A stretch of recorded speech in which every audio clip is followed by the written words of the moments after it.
Hello beautiful soul! Welcome back to my channel. This is my channel. I'm from Japan. Kabayan Aquarius. This reading is for you, February 16 to 28. Maraming salamat po na sa aking subscriber, new subscriber, cross watcher. At sa mga bagong pasok dyan, welcome na welcome kayo sa bahay ni Ate Aimee May. Salamat sa nakataba ng puso ninyong mga comments. At sa mga nagpa-personal reading, maraming salamat po. Kung gusto nyo na energy nyo lang talaga, ang gusto nyo makuha natin, all the details para sa personal reading ay nasa baba ng video na ito. This is a general reading. Magkaiba ang general reading at ang personal reading. Kuhanin mo lang ang sayo at itapon ang hindi sayo. Pag hindi nyo naintindihan nyo, ipaki-research na lang sa Google para hindi kayo maligaw sa ating reading. Pag hindi nag-resonate sa'yo, ibig sabihin hindi mo energy ang ating nakukuha at irespeto natin kung kanino energy ito. Vice versa, nangyari, or mangyari, parang use your own intuition, lawakan natin ang ating isipan. We have the bird perched, waiting for a news, package, or letter. Maaaring may mga hinihintay kayo, kung ano man yan. At meron tayong pin, may mga good news. Ako nakikita sa, siguro ito is good news kasi may mga new job and career. Ibig sabihin, siguro kasi sa pin parang mahirap, masakit, pero kailangan mag-focus for a new, ganyan. Sa new job mo man yan, or into your career, kung ano yung mga career na tatahakin nyo, kung anong sitwasyon yan, ganyan. Kasi pin, di ba, para nakatusok siya. And may mga temporary sitwasyon. Maaaring kasi meron tayong moon dito, ibig sabihin is may mga temporary lang, may mga temporary na problema na parating, ganyan, o mga thinking of something na pang temporary lang yun, kaya wag ka mag-focus, ganyan. O kaya mga temporary na trabaho, anything temporary na sitwasyon na meron ka sa buhay mo, ipasok mo. And may butterfly ka, oh, ganda. A change for the better. Yan, magkakaroon ng mga changes.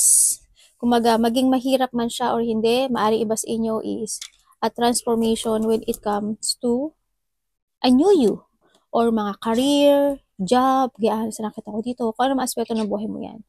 Kung titignan mo, oh, maganda rin tong si bird, di ba? Pero you're waiting for something. Pero this also a transformation sa'yo, sarili. Siguro yung mga gagawin ka na transformation. No? In what way? Ay, hindi ko alam. Hindi ko lang nakakalam niyan. Yung mga pagbabago na sa'yo. Yan. Na mas magiging maganda ang situation mo. And you have the arrow. You are on the right part. Regarding to sa aspeto ng iyong buhay, hindi to sa lahat kasi nandito si temporary. Diba? Sa ibang aspeto ng buhay mo, magkakaroon ng change for a better.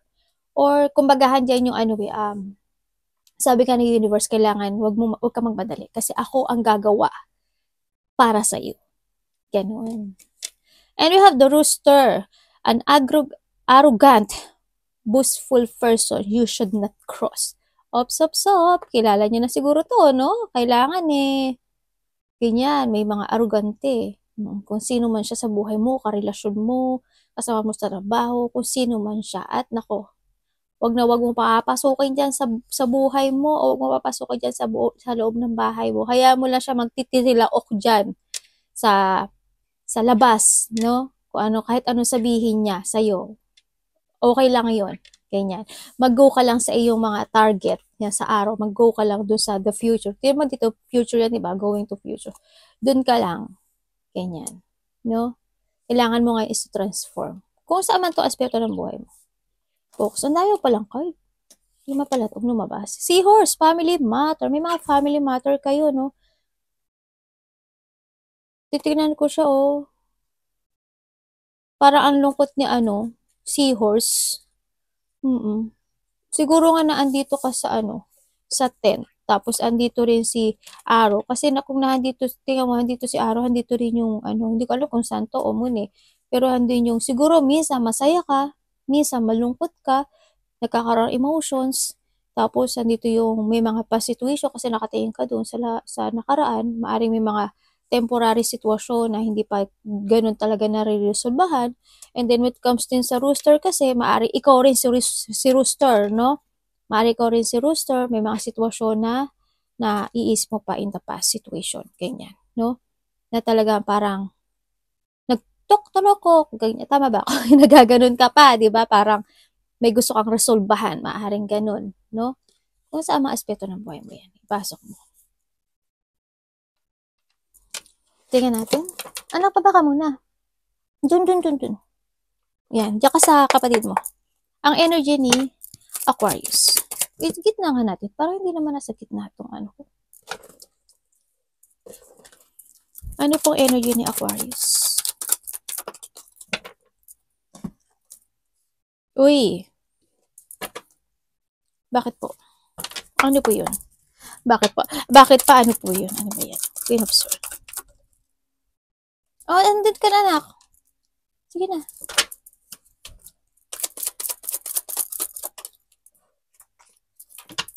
Queen of Swords and the Queen of Swords. Akang. Dami yo. Sule mami dake. Okay. Ang energy mo, as nakikita ko dito, hindi naman lahat, no? Ang sakit ng ano ko, parang may sakit. Hindi naman lahat, pero nagkakaroon ng pagpapabaya. No? Maaring sa health mo, or maaring sa isang bagay o sitwasyon na stagnant, yun na nakikita ko dito Parang may gano'n. Parang may opportunity or meron kang idea na na-stagnant siya. Parang nagtumigil o nag-stop. Kaya siguro dito rin yung patingin doon sa labas sa nakaraan. Parang gano'n. Sa iwas inyo hindi naman siguro lahat. And also, ang energy mo is kuhanin ko to.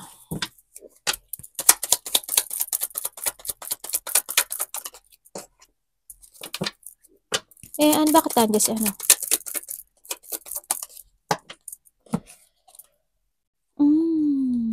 Okay.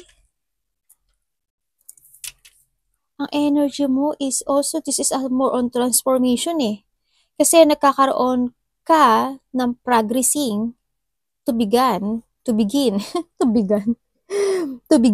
a project, no? Sa buhay mo. Parang may gusto kang umpisahan. Sa nakita ko dito? Parang may gagawin ka, ganyan. Na isang sitwasyon na kailangan mo nang tapusin o kailangan mo, parang magti-take a risk ka for something to achieve. Para may gusto ka nang tapusin o kaya may mga alisin ka na sa buhay mo o kaya nandun sitwasyon na maaaring aalisin mo na yung mga tao na hindi ka pinahalagahan, yung mga tao na bitter, mga tao na naging malamig sa'yo, yung mga tao na pinabayaan ka o hindi ka pinahalagahan, ganun. Parang nakita ko, aalisin mo na sila sa buhay mo at mag-uumpisa ka muli sa sarili mo, no? Na mas more mo sigurong mamahalin yung sarili mo o kaya kung kayo is may mga health issue, sa nakita ko dito, andito na yung sitwasyon na parang mas more mong aalagaan to take care yung iyong health issue if ever na meron ka, no? Sa nakita ko dito. Mas more ka mag-focus to start a new beginning to your life. Ganon. Magkakaroon ka ng mga disiplina sa sarili mo. Yan, maaari magte-take of exercise ka na, o kaya walk lang, magwo-walking ka lang, o kaya kikilos-kilos ka, o kaya basta magkakaroon ka ng more on discipline sa health mo, sa sarili mo, sa happiness mo, sa achievement mo. Doon ka magpo-focus Ganyan. Magkakaroon ka ng mga situation na i-analyze mo. Kasi mas more kang mag-i-invest sa sarili mo this time. Yun ang energy mo. More on investment to yourself.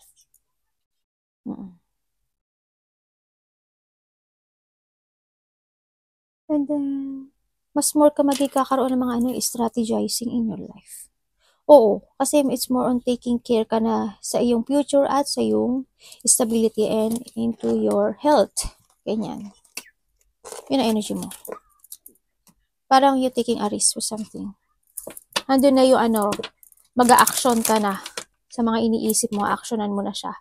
At saka also, parang there's an exciting situation ako na nakikita sa'yo dito. Yan, may mga exciting sitwasyon na magaganap o mangyayari sa'yo. Dito. Ano ang parating sa kanya? Kasi more on katapangan yung nakikita ko. Energy sa'yo eh. Matapang. O kaya, maybe you have an adventure para magiging, iba sa inyo magiging adventurous eh. Ganyan. Sa nakita ko dito. In what way, wakaranay?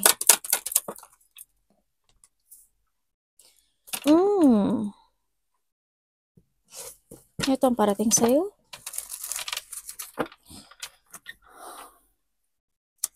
Bakit po?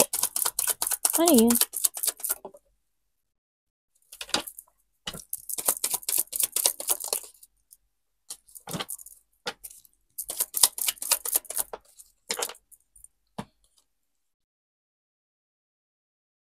Parating sa'yo? May tao daw na tutulong sa'yo?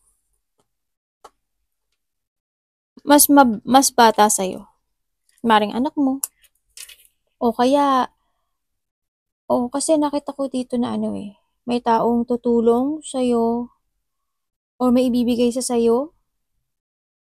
Anything. Gift. Or tulong. Ako nakikita dito. Tapos makakaramdam ka to ng excitement. No?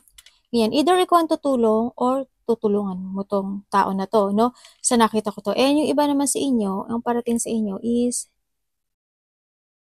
may isang bagay na something emotions, ako na nakikita sa'yo na parang gusto mo mag-heal. Ganun na nakikita ko. Parang you want to heal something in your life and kailangan mo na yung na magkaroon ng balanse sa buhay mo. Halimbawa, sa relasyon mo sa mga anak mo, sa relasyon mo sa health mo, sa relasyon mo sa kaperahan mo, ganyan. Parang, hindi yung emotion mo to revert, to start uli yung mga bagong plano sa buhay mo. Kung ano man yan, sa health mo man yan, basta nahandun yung emotions mo to focus. Siguro more onto yourself, ganyan, more on to a new exciting plano ka na gagawin this time. Sa nakita ko dito, baka ganun. Sa iba ganun yung nakikita ko eh. Iba dito makaka-receive kayo ng gift. Baka marami na nga kayong gift na ano. Kasi birthday nyo dito. Birthday mo. Birthday mo pa. Happy birthday pala. Kasi, diba na, makakalimot si ate. Yan, may mga marireceive ka, baka gift to, di ba? Iba dito may marireceive ko yung gift. And syempre, sinasabi dito na there's an unexpected situation ako na nakikita dito.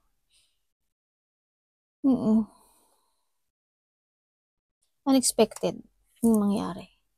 Sana hindi naman. Tingnan ko nga.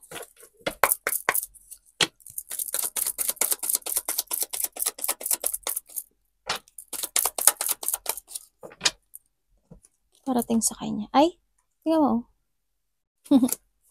Diba sa inyo parating sa'yo, magkakaroon ng, yun nga, exciting nga. Siguro nga kasi sa birthday mo. Sa nakita ko, kasi makakaroon ka ng excitement. Kasi magkakaroon ng pagkikita-kita or union ng mga tao na malalapit sa'yo. Anak, kung sino man yan, o lovers mo, pwede rin. O kaya yung mga co-workers mo, makasamahan mo sa trabaho, o yung mga tinutulungan mo, o mga tinutulungan ka, ganyan. Para magkakaroon ng ganun. No? And then, siguro doon, in a part na yon is makakaramdam ka ng pagpapahalaga sa kanila. Iba sa inyo, ganun, parang magiging emotional ka. Magiging emotional ka dahil mararamdaman mo yung hot feeling na mahalaga ka pala, ganyan. Yan, may mga ganun na in a good way naman to. In a good way to. Hindi siya masama. Maganda yung parating sa'yo. Sa nakita ko, maganda, as in maganda. Parang sila yung if you have an emotion na pinagdadaanan, sila yung makakapagtapal nung emotions na yun. Nung emotion na yun. Either lungkot man yan o ano man yan. Ganun. Yung iba naman is emotion ng pagkakaroon ng happiness. Ganyan. Kasi masaya yung magiging outcome ng sitwasyon. Kasi nagkakaroon ng pagtutulungan, balancing relationship, ganyan. Sa nakita ko to, nagkakaroon ng good connections, ganyan. Nagkakaroon ng mga commitment, mga balancing sitwasyon, ganyan, mga nagkakaroon ng open communication sa isa't isa, mga ganyan. Tingnan natin ang dapat iwasan ni Aquarius.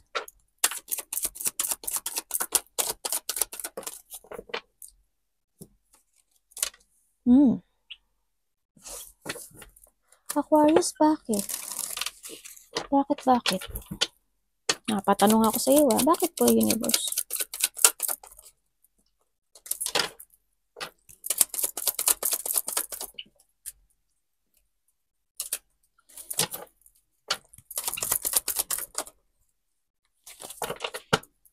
Kailangan mo daw ng K-ring.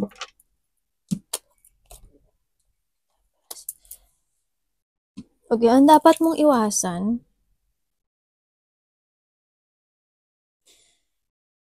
may health issue ka ba? Aquarius, ang nakita ko dito may health issue kayo. Parang you're not stable when it comes to health. Tsaka also stability. Yan na nakikita ko. No? And then when it comes to health, you need to be strong and wise, at kailangan mo ngayon is to make it balance sa health mo, no? Sa nakikita ko dito. Kailangan is maging balance ka na ngayon. Kung kailangan mag-change ka na mag-change ng iyong mga pagkain o iniinom. Yan. Kasi hindi ko nakikita yung parang may health issue ang nakikita ko dito. It's not stable masyado. No, and also, yun nga, when it comes sa pera, ganyan. May mga failure situation ako na nakikita kasi sa'yo. Yan, may mga, I don't know if you have an insecurity when it comes to yourself. Sa nakikita ko dito, yun. Ang iwasan mo daw is, ang sinasabi ito is you need to leave behind yung mga situation na whatever holding you back sa nakaraan, no? It's time to take to the higher path sa buhay mo. Kumbaga, mag-focus ka sa mga wish come true mo, sa mga kahilingan mo na magkaroon ka ng satisfaction dito. Umiwas ka rin o iwasan mo rin yung sitwasyon na kasi it's time to accept the lesson from the past situation. Sa nakita ko dito, ang sinasabi, yun. And then also, alam mo ba, may nakikita ko dito na may tao na medyo mataas yung pride niya. Hindi ko alam kung ikaw. Siguro ikaw. Ganyan. Or vice versa. Pero kung in a good way naman, ang iyong pagmamataas ng pride, it's okay naman yun, di ba? Sa nakita ko dito. Kasi it's more on your protection yun Di ba? Kumbaga, wag mong i-level yung energy mo sa kanila. Kasi, hindi sila para sa iyo, kumbaga, 'di ba? Ang sinasabi dito. Ganun lang. Marami kasing ibig sabihin ng pagkakaroon ng pride sa sarili Merong good way, merong good intention, may mga ganon. Lalo na kung sa sarili mo naman, 'di ba? Yun na nga lang, pride na nga lang natitira sa iyo, ibababa mo pa. Napakasakit naman nun. Parang wala lang matitira sa iyo. Wag naman sana, no? Sa nakikita ko dito. Yun, iwasan mo daw yun. Umiwas ka daw sa mga sitwasyon na kasi ang sinasabi to, kailangan mo, bakit may paglilipat ako nakikita? May paglipat ako nakikita Siguro yung when it comes dito, yung sa paglipat ang nakikita ko siguro yung nag-iisip ka na mag-change, no, ng direction sa buhay, either to a travel, either change of lugar, change of journey sa nakita ko dito. Then, iwasan mo rin yung kasi kung ikaw is may sakit, kailangan is iwasan mo din na papagod. Alagaan mo daw yung sarili mo, ang sinasabi dito. Yun. Tsaka patient. Hindi, sabagay, hindi ka naman nagmamadali. Alam ko, hindi ka nagmamadali. It's more on patient ka ngayon. Nakita ko nga sa'yo dito, matiisin ka. Mapagtimpi ka, ganyan. Parang gusto mo lang talaga is a harmony o pagkakaisa, ganyan. Gusto mo lang lahat is kalmado, ganyan. Gusto mo lang is lahat is peace, may kapayapaan. Yun ang nakikita ko sa'yo No? Pero ang nakikita ko kasi sa'yo, Aquarius, marami ang sumasaksak sa'yo. No? Behind your back. Sa nakita ko, ang daming sakit ako na nakikita na parang alam mo yung dinown ka nila dito na hanggang sa napagod ka at ikaw na lang yung nag-move on. Alam mo yun? Ganun ang nakikita ko sa'yo. Kaya parang bago pa mawala o maubos yung pride mo, ay maibaba mo pa yung pride mo, ikaw na yung umiwas. Ikaw na lang yung nag-move on. No? Ganun ang nakikita ko sa'yo. Pero tatandaan mo yung when it comes sa pride, naku po, yun na lang natitira sa atin. Huwag mo nang pakawalan. Alam ko naman na alam nyo naman na yun. Tingnan natin ang love. Tama, for ikaw yan. For ikaw yan. Diba? Sabihin niyo iba dito, zero love life. Ang saklap, diba? Tingnan natin. Or you feel alone, or you feel, kung kahit may karelasyon ka, pero feeling mo parang nag-iisa ka. Parang feeling mo hindi ka mahalaga sa kanya. Hindi naman siguro lahat, diba?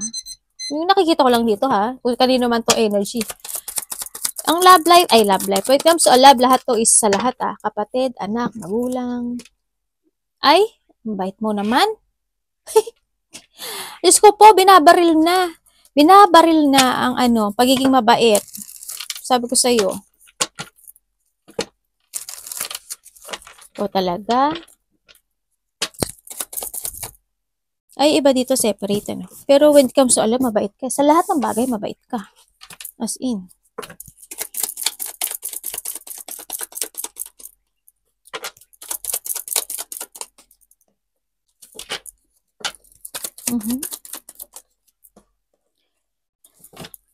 Tower? Ibig sabihin talagang hindi na rin no. Okay. When it comes to a love, may mga kung kayo is magkarelasyon, may relasyon ka pa, maaaring basta love is lahat. Anak, magulang, mga kasama sa trabaho, asawa, o ano man yan, no? So, nakita ko dito. When it comes to a love, kasi nandito yung, alam mo yung kahit na nasasaktan ka na, kahit na alam mo yung katotohanan doon sa when it comes to love na yun, pilit mo siyang iniintindi, pinipilit mong maging okay, kahit na alam mong mali, kahit alam mo naman yung katotohanan, pero hindi ka makapag-decide, no? Nakakaramdam ka ng pagkalito or nakakaramdam ka ng takot o pag-aalala, anxiety, stress doon when it comes to a relationship. Yun na nakikita ko sa'yo. Alam mo kahit na may lamat na yung isang foundation pero mahalaga pa rin yun sa'yo. Alam mo yun? Kasi handun siguro umaasa ka pa rin siguro na darating yung time na magkakaroon ng value yung ginagawa mo sa kanyang pagtitiis o pag-iintindi sa nakita ko dito. Iba sa inyo, mas more kayo nag-give. Mas more kayo nagiging matulungin sa love when it comes to a love sa nakita ko dito.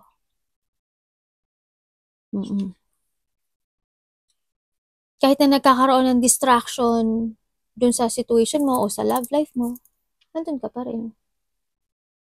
Kung kayo is nagkahiwalay na nito, ang nakikita ko dito, hindi ka pa rin talaga maaring hindi ka pa rin nakakaalis dun sa sitwasyon, ganyan. Maaring naiisip mo pa rin kahit papaano yung sitwasyon na yun. No? Ay, may naiwan sa ere pala. Maaring naaalala mo pa yun, sa nakita ko dito. Maaring natitink mo pa yun, dapas, sa nakita ko dito. And then, meron ba kayong charity? Parang there's someone na may charity na related. Anything charity. Anything foundation of a charity, maaring sa mga bata, or a charity sa mga pagtulong sa mga matatanda, a charity when it comes to something charity. Ako nakikita dito. Ang nakikita ko nga sa'yo, napaka-giving mo dito sa sitwasyon, Alam mo yung kahit na na kahit na may lamat na yung sitwasyon na yun, either to yung mga kapatid mo man yan, anak mo man yan, kapamilya mo man yan, o karelasyon mo man yan, iniintindi mo yun, alam mo yun, ganun yung nakikita ko sa'yo sa'yo, ganun nakikita ko. Iniintindi mo yung lahat. Ikaw na lang umiintindi, parang ikaw na nga lang yung tumatanggap na ng masakit. Mas more give sa kanila. Yung nakita ko sa'yo. When it comes sa love. Gumaga may konting blessing na dumating sa'yo, sinishare mo yun. So, nakita ko dito. Igitna natin to, ate. Oo nga, tama. And also, mas more ka nag-share ng time sa ibang tao. No? Kaysa sa sarili mo. Kaysa sa sarili mo. Yan na nakita ko sa iba ha. Maaring hindi kayo lahat, pero may energy ako nakikita ng ganun. Kaperahan po. When it comes to money po. Okay. Ano po yun? Sandali.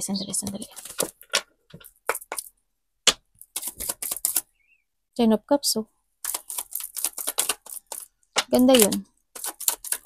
Complete cups yun eh. Ay, bakit?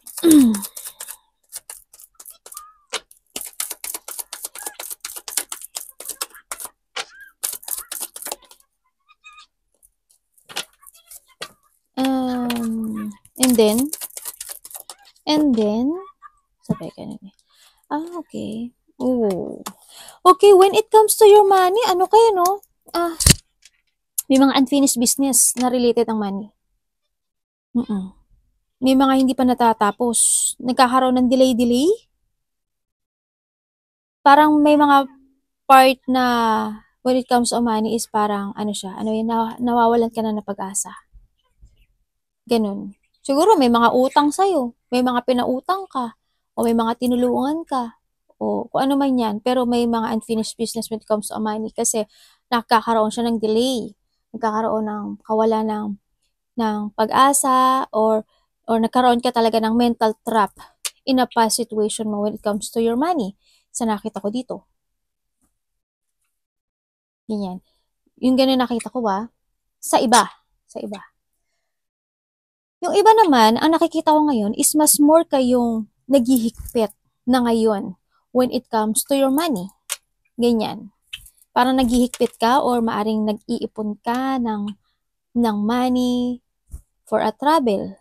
O kaya may mga gusto kang maganap o mangyaring manifestation or dinidesire mo. Ganyan. Kaya ka siguro nagsisave ng money. Sa nakikita ko dito, ganun it comes sa money. Ang nakita ko sa'yo. Nagkakaroon ka na ng paghihigpit dito kasi may mga you're starting a new beginning to value the money, ganyan. Sa nakita ko dito, may mga plano akong nakikita sa iyo this time. It's good naman kung nagkakaroon ka ng paghihigpit na, no? Sa ko nakita ko dito. Pero yung may mga unfinished business pa rin sa iba. So inyo nakikita ko na naiisip mo pa siya every night. Sa nakita ko dito. Na iniilusyon mo na sana matapos na yun. May mga ganun. Sana maging okay at marisolbahan yung sitwasyon na yun. Tingnan natin ang advice sa Universe. Universe, bigyan nyo po ng advice si Aquarius. Please show me. Uy, kailangan ng layo. Kailangan malayo talaga. Yung card mo, nagwawala no? Anak, baba muna. Baba. Din.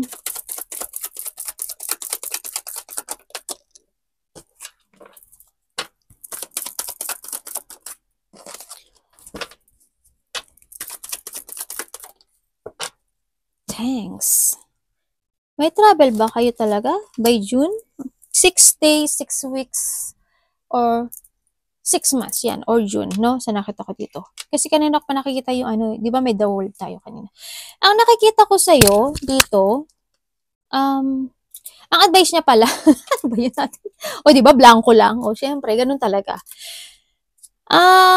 May mga indecision situation ka na parang pinaprogress mo siya. Sa nakita ko dito, may mga sitwasyon na pinaprogress mo daw. May mga sitwasyon na maaaring nagkakaroon ng delay para sa iyo, no? At maaaring pinaprogress mo pa yun. So, nakita ko dito. Ang sabi to, ang advice sa iyo is you need to decide or kailangan mo ngayon na harapin yung mga obstacle mo sa buhay, no? Harapin mo yon. Nakakatakot man siya or unknown situation man siya or painful situation man siya sa mga magaganap, kailangan harapin. And syempre, you need to, slowly but surely, kailangan mong mag-move on or magkaroon ng development sa iba't ibang aspeto ng buhay mo. And commit and given hard work and kailangan maging, alam ko naman na more naman kayong dedicated sa mga goal nyo this time sa nakikita ko. Alam ko naman yun. And syempre, nagkakaroon ka ng routine this time, sa nakikita ko dito. Pero syempre, hindi pa rin mawawala yung pag-aalala mo sa nakita ko at yung pagkakaroon mo ng stress and anxiety sa iba't ibang aspeto ng buhay mo sa nakikita ko. Meron pa rin ako nakikita ganun. And sa nakita ko din dito is, it's more on pagiging practicality, no, sa nakikita ko dito. Hindi naman yung pagiging grounded mo, actually, No, and saka, more patient, and nakikita ko naman na ngayon is, hindi ka na pabago-bago, no? Or you need, na wag ka nang magkaroon ng pabago-bagong isipan, no? Sa nakita ko dito. Yun ang sinasabing advice sa'yo. Mag-focus ka lang.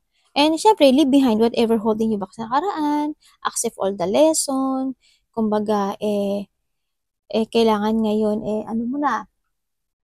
is to change and release all the baggage. Arte ng atin yun, no? Ganun talaga ako.